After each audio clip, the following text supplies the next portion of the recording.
Então, vamos falar sobre desigualdade socioeconômica dentro do continente americano. E a gente já sabe que essa grande desigualdade socioeconômica em relação à renda, né, à condição de vida, ao padrão de vida, isso se reflete principalmente dentro da América Latina, ou seja, dessa porção da América que engloba desde o México até o finalzinho da América do Sul. E a gente sabe que a grande desigualdade socioeconômica que existe dentro da América Latina, ela é refletida através de um aspecto que é muito importante, que é a distribuição da renda. Dentro da América Latina, assim como em várias partes do mundo, isso vai acontecer também, principalmente nos países mais pobres do globo. Um dos fatores que faz com que um país seja considerado pobre, seja um país que não é tão desenvolvido... Oi. Não, desculpa, porque eu pensava que você não estava gravando, aí eu ia avisar. Sim, eu coloquei agora. Apareceu aí não para vocês? Pronto.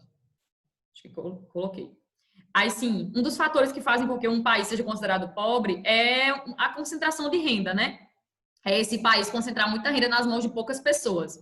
Quando a gente diz que um país ele concentra muita renda nas mãos de poucas pessoas, é aquela musiquinha, né? Que o rico cada vez fica mais rico e o pobre cada vez fica mais pobre.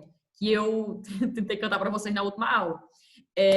Significa dizer que nesse país, as pessoas que são ricas, elas detêm boa parte da riqueza do país e grande parte da nação, grande parte das pessoas desse país não detém nem, digamos, nem 10% da riqueza daquele país, certo? As pessoas que são realmente pobres. Quer dizer que eu tenho mais pobres do que ricos. E eu quero dizer que esses ricos, eles detêm a maior parte da riqueza desse país. Por isso que nesse país a concentração de renda é muito grande.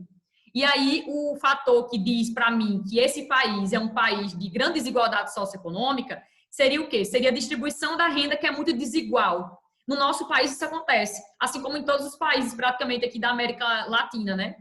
Todos. Todos a gente vai encontrar um nível de desigualdade socioeconômica. Uns mais e outros menos. Essa tabelinha aqui, ela avalia o IDH no ano de 2016 dentro da América Latina. Estão vendo aqui? De alguns países da América Latina. O IDH ele leva em consideração o quê, professora? Três aspectos para analisar o padrão de vida dentro de um país.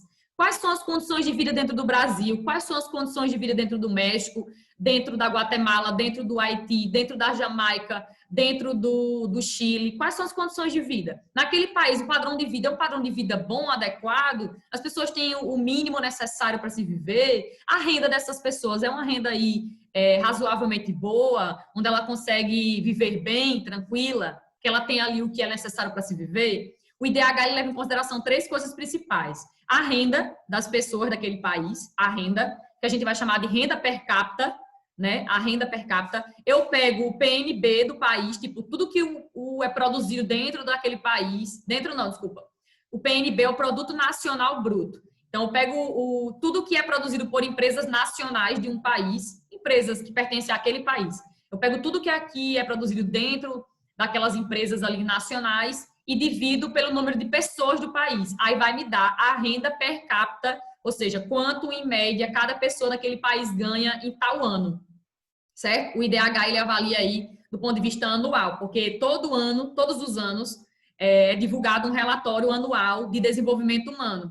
É divulgado pelo PNUD, que faz o IDH. O PNUD é uma instituição que pertence à ONU, certo? Pertence à ONU. O PNUD é a instituição responsável por medir o IDH dos países do mundo e avaliar a condição de vida dos países do mundo.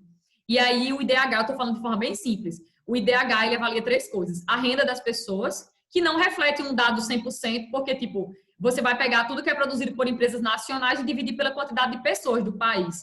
Mas aí pode ser que a renda, tipo, do brasileiro do ano de 2020 dê 14 mil dólares, porque quem faz isso aqui é o PNUD avalia conforme o dólar, que é a moeda mais utilizada no mundo, né? Pronto, ele avalia conforme o dólar. Aí ele diz assim, ó, no ano de 2020, a renda per capita do brasileiro deu 14 mil dólares. Não, é mais do que isso, provavelmente.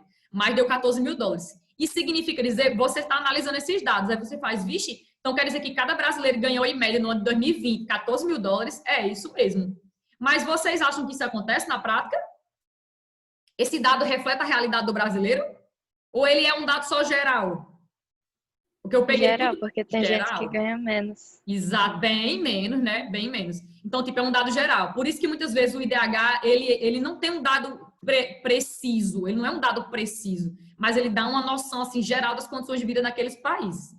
Então, assim, avalia a renda per capita, avalia o grau de escolaridade do país, grau de escolaridade, ou seja, as condições das escolas, a infraestrutura, a quantidade de professores formados, professores que estão em processo de qualificação, alunos que estão em idade regular dentro das escolas, que estão estudando, quantas pessoas concluíram o Fundamental 1, Fundamental 2, chegaram na universidade, quantos estão fazendo, mede o grau de escolaridade do país e mede também a questão da saúde do país.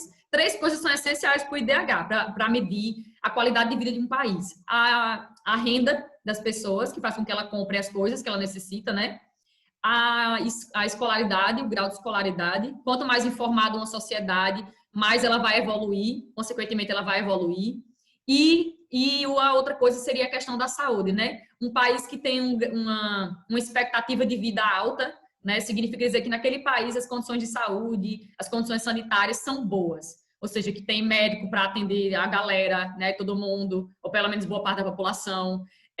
Tem ali posto de saúde próximo, tem um hospital próximo, tem uma boa infraestrutura em hospitais e etc. Então, o IDH é um dado quantitativo, porque ele é dado em número, ele é um número, pode olhar que são números, ele varia de 0 a 1, 0, quanto mais próximo de 0, pior é a condição de vida do país, quanto mais próximo do número 1, melhor é a condição de vida do país, certo?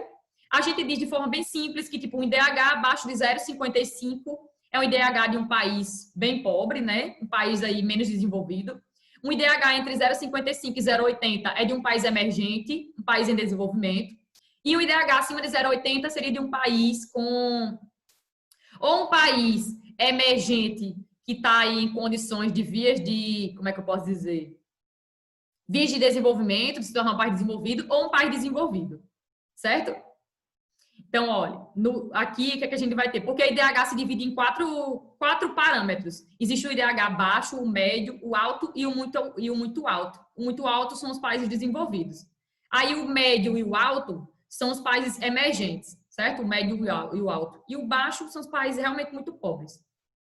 Aí aqui, ó, essa tabelinha mostra alguns países da América, né? Ó, Chile, Argentina, melhor IDH dentro da América Latina é o do Chile. E é um dos países que mais crescem hoje em dia em níveis econômicos e sociais também.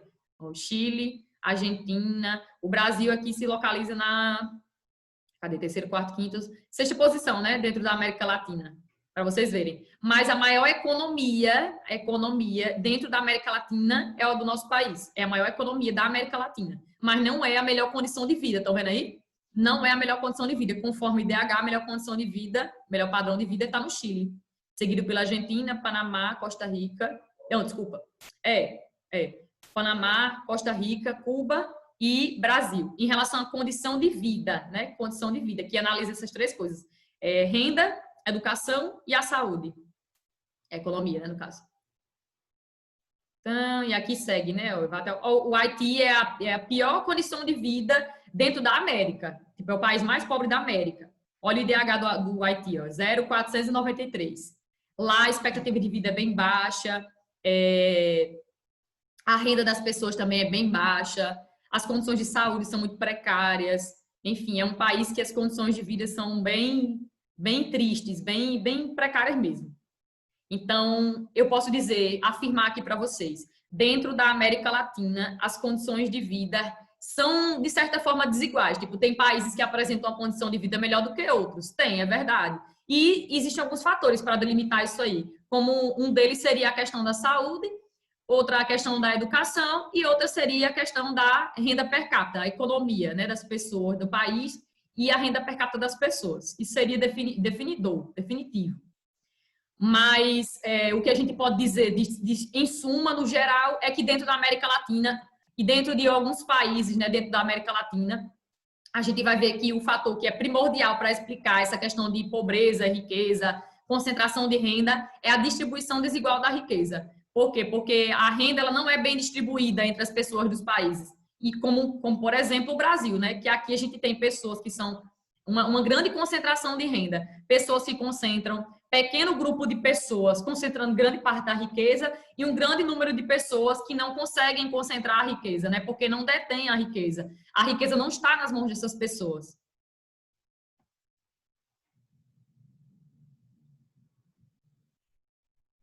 Saúde pública, que é um dos parâmetros do IDH, né? Vamos falar de saúde pública agora. Apesar de alguns avanços ocorridos nas últimas décadas, a América Latina apresenta graves índices relativos à saúde pública. Que graves índices são esses que a gente vai encontrar dentro da América Latina em relação à saúde, né? Atendimento médico hospitalar que é ineficiente, que não tem para todos, não é oferecido para todos de forma igualitária, ou é insuficiente a maioria da população. Outra coisa, aqui não fala, né? Não fala, mas a gente poderia falar de outras coisas também, como, por exemplo, a quantidade de hospitais, a estrutura desses hospitais, né? A proximidade da casa das pessoas também, um melhor atendimento em relação a ficar prevenindo doenças, tratando doenças. Tudo isso faz com que a saúde nesses países da América Latina se torne uma saúde muito ainda ineficiente, né? Que não consegue atender ao todo, todas as pessoas. E 2 indicadores são essenciais para a gente compreender as diferenças em relação às condições de saúde dentro da América, tanto na América anglo-saxônica quanto na América Latina. 2 coisas que fazem com que a gente entenda os problemas em relação à saúde. A taxa de mortalidade infantil, geralmente na América Latina, geralmente não, isso é um fato. Dentro da América Latina, a mortalidade infantil é um pouco mais alta, ela é mais alta do que na América anglo-saxônica.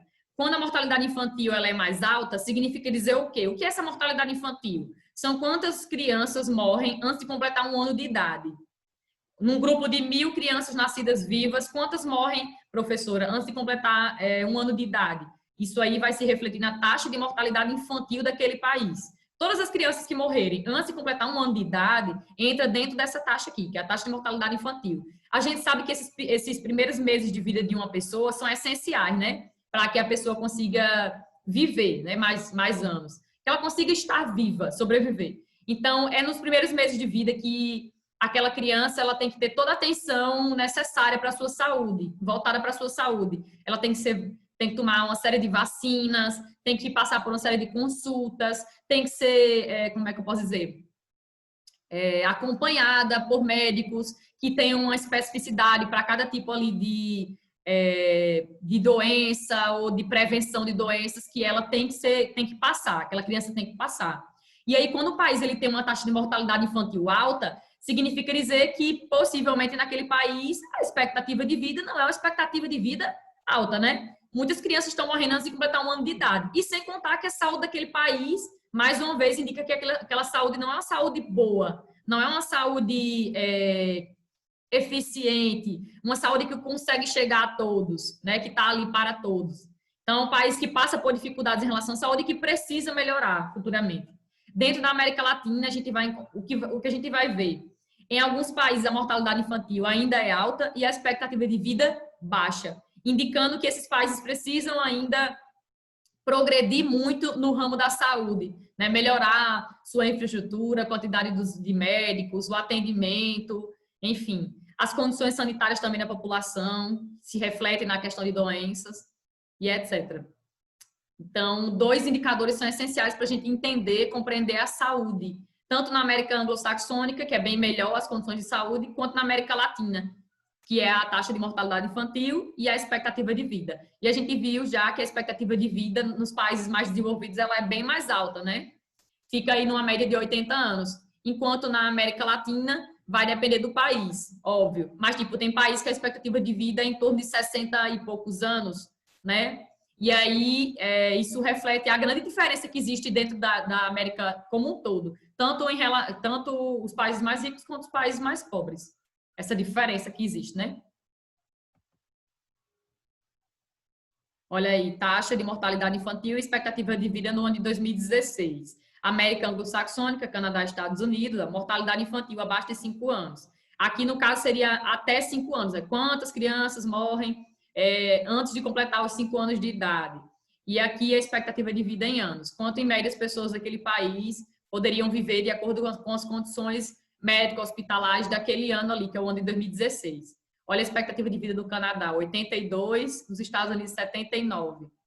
Olha quantas pessoas morrem num grupo de 1.000 nascidas vivas antes de completar 5 anos. No Canadá, só 5. Nos Estados Unidos, 6. Olha a América Latina, que analisa Chile, que é o melhor IDH, né, da América Latina, Cuba, Brasil, Guatemala, Bolívia e Haiti.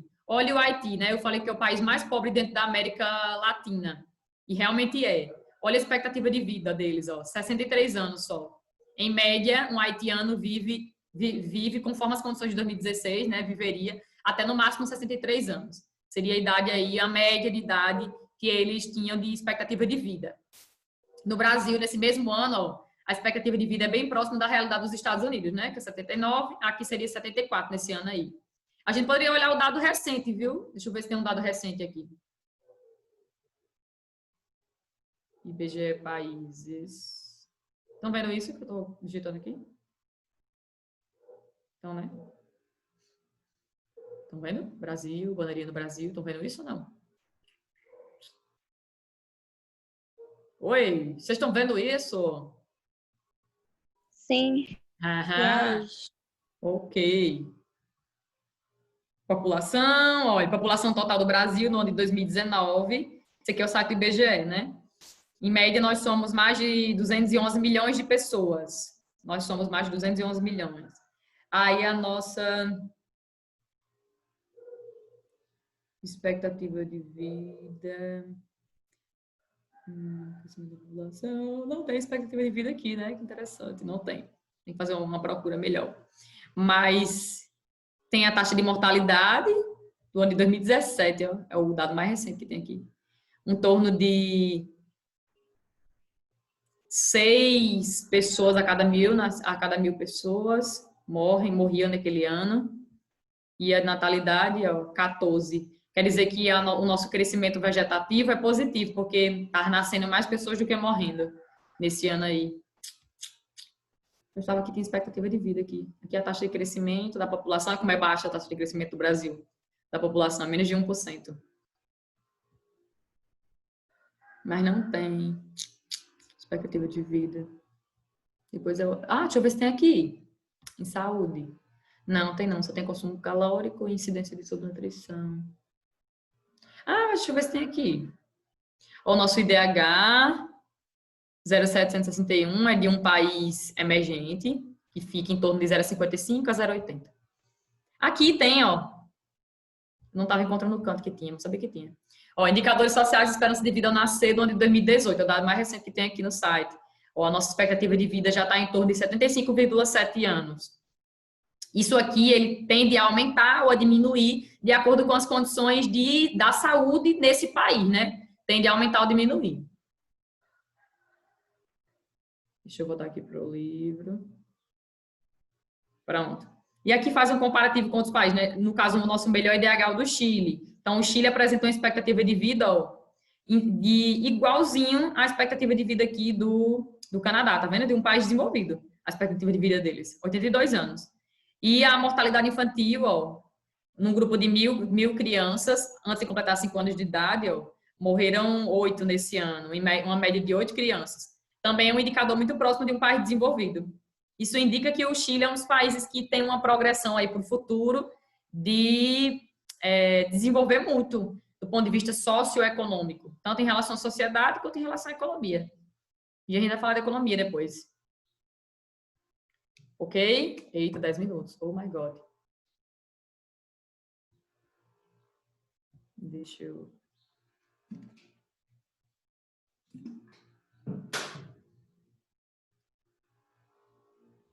Deu uma travada legal aqui no livro, viu? Peraí. Parei por aqui. Foi por aqui mesmo. Pronto, vamos falar de estrutura etária para terminar o tema. O que é uma estrutura etária de uma população? Vamos lá. É como se distribui a população conforme o sexo masculino e feminino, né? Uma pirâmide etária reflete as condições daquela população. Tipo assim, quantas pessoas tem jovens nesse país, quantas pessoas tem adultas nesse país e quantas pessoas idosas tem nesse país. A gente divide a estrutura etária em uma pirâmide etária. Estrutura etária seria o quê? A estrutura daquela população. Vixe, eu saí sem querer, não foi? Peraí. É a estrutura daquela população, tipo assim, em sexo e em idade, certo? Toda vez que você vai analisar a pirâmide etária do Brasil, a pirâmide etária de qualquer outro país, você sempre vai analisar um gráficozinho como esse aqui, ó, certo? Que ele vai refletir dois dados principais. Em relação ao sexo, mulheres e homens, aqui é sexo mesmo, mulheres e homens. E em relação à idade, né? Aí, o que é que a gente vai classificar como jovem, professora? O que é que a gente vai classificar como adulto? E o que é que a gente vai classificar aqui como idoso? Certo? Vou mostrar aqui para vocês de forma bem simplesinha como é que a gente faz isso para analisar uma pirâmide etária. Como é que se estrutura a população de um país através de um gráficozinho. Olha aqui, ó. Estrutura etária. Ó, de 0 a 19 anos, ou seja, do nascimento até a pessoa completar 19 anos, numa pirâmide etária, repare, é numa pirâmide etária. Se você tem do nascimento, ó, de 0 a 19 anos, considera você como jovem na pirâmide etária. Você é um jovem. No caso, vocês que estão assistindo essa aula, todos vocês estão dentro dessa base aqui, ó. E a parte de baixo da pirâmide, essa daqui, onde eu estou colocando agora, a gente chama de base. É a base da pirâmide, certo? A base. A base reflete a quantidade de jovens em uma população, que varia do nascimento até 19 anos. Todos vocês são jovens.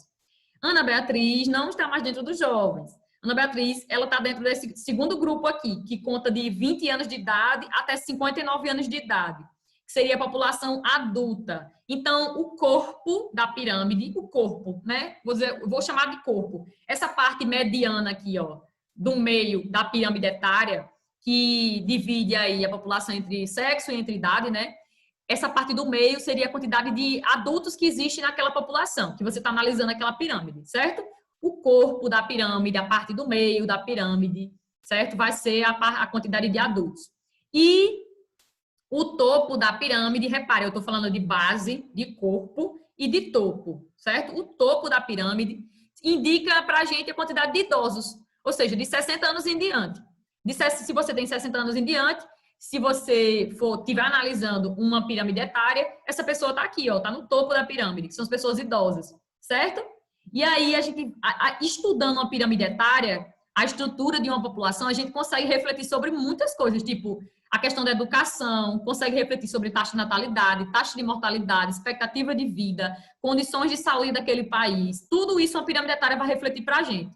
Quando as pirâmides etárias foram criadas, né, salvo engano, início do século XX, não lembro bem, salvo engano, foi no início do século XX. Quando as pirâmides etárias foram criadas para estudar a estrutura de uma população, tipo se tinha mais homens, se tinha mais mulheres, se tinha mais adultos, se tinha mais jovens, se tinha mais idosos, enfim. Quando elas foram criadas, elas foram chamadas de pirâmides etárias. Mas por quê, professora? Porque na época que ela foi criada, que as pirâmides etárias foram criadas, todos os países praticamente do mundo tinham uma base larga, o corpo tinha essa estruturazinha que ia se afunilando e o topo era bem fininho. Ou seja, quando as pirâmides etárias foram criadas para se analisar a estrutura da população, realmente as pirâmides tinham formato de pirâmide. Repara que isso aqui é realmente uma pirâmide, né? Mas hoje em dia, o que é que acontece?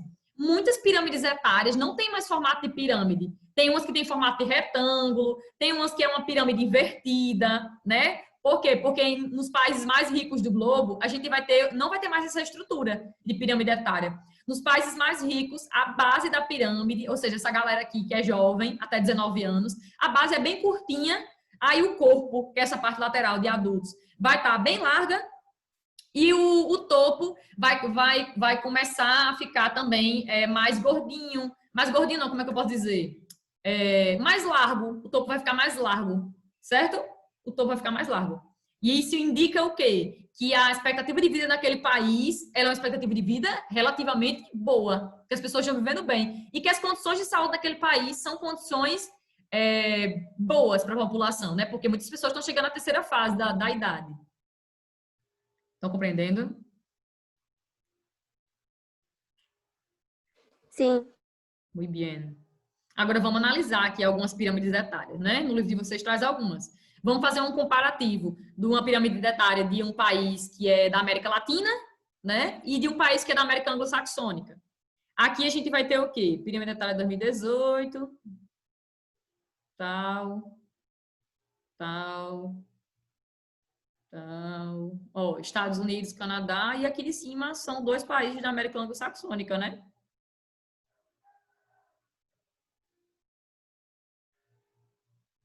Alguém tá com o livro aí? Meu livro tá no sol. Aqui, ó, tem aqui, ó. Tá no sol? Oi? Sim. Como assim? Por que você molhou? Ai, Ana, é muito complicado. Porque assim, esse final de semana eu fui pro sítio. Aí lá tem o irmão da minha tia que ele é deficiente. E eu levei meu material pra marcar o que eu tava achando importante pra colocar na resenha. Aí eu deixei a bolsa no canto da parede. Aí eu fui dormir. Aí ele fez xixi, minha bolsa sugou o xixi, meu material tava dentro. Oh, que tristeza, meu Deus. Aí molhou meu livro, meu caderno, tudo. Oh, acontece. Tá bom, vai dar certo. Ah, eu nem tava vendo, ó, mas já tem aqui. Guatemala e Bolívia. Oh, God. Enfim, ó, o Guatemala é um paizinho da América Central, né? Mas está dentro da América Latina. E a Bolívia é um país aqui da América do Sul, que também está dentro da América Latina. Repare que esses dois países, ó, a Guatemala principalmente, ela tem uma estrutura realmente de pirâmide, né? Se bem que a Bolívia também está muito diferente, não, os dois, né? Mas é como se essa da Guatemala ela fosse um pouquinho mais larga, né? Eu sinto como se ela fosse um pouquinho mais larga. Deixa eu olhar aqui. É, mais ou menos, né? Enfim, não tem muita diferença, não. Não tem muita diferença, não. Isso é a minha mente aqui, que eu tô olhando isso aqui, eu não tô fazendo muita distinção, não. Mas não tem muita diferença, não. Verdade, tem não. Mas o que é que a gente percebe? É que os dois têm, as duas pirâmides têm formato de pirâmide mesmo, né? Repare que a base é larga. Quando a base é larga, indica que a taxa de natalidade é alta ou ela é baixa? Base larga é a quantidade de jovens, ou seja, do nascimento até 19 anos. Quando a base é larga, indica que a natalidade, o número de nascimentos é alto ou é baixa? Alto. Natalidade alta. Indica que o nível de escolaridade desse país é um nível de escolaridade bom ou um nível de escolaridade precário? Quanto mais informada uma população, mais filhos ou menos filhos ela tem? Precário. Precário, né? Quanto mais informada é uma população, existe uma tendência que menos filhos ela tem. Então, quando você notar que na pirâmide etária a base está bem larga, indica que a natalidade é alta, indica que o grau de escolaridade também não é um grau de escolaridade muito bom. Que as condições aqui das escolas, das pessoas, o grau de escolaridade das pessoas não são um grau de escolaridade muito bom. Aí, quando vocês verem também que a parte do topo tá bem fina, tá vendo? Ó, topo fino. Indica o quê? Que poucas pessoas estão chegando na terceira fase da idade, né? Poucas pessoas têm 60 anos ou mais. Tem poucos idosos nesses países. Indica que a expectativa de vida é alta ou é baixa? Bolacha. Baixa. Indica que as condições de saúde são boas ou ruins? Ruim. Ruins, ruins. Aí a gente pode dizer o quê? Professora, quando você vê uma pirâmide etária que a base é bem larga e o topo é bem fino, a gente diz que esse país é um país de maioria jovem.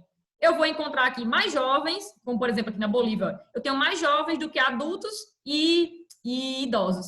Então é uma pirâmide de um país jovem. Já essa daqui de baixo, ó, essas duas aqui, o que é que a gente vai ver? Todas duas são pirâmides de pirâmides que a gente chama de pirâmides de países maduros. O que é um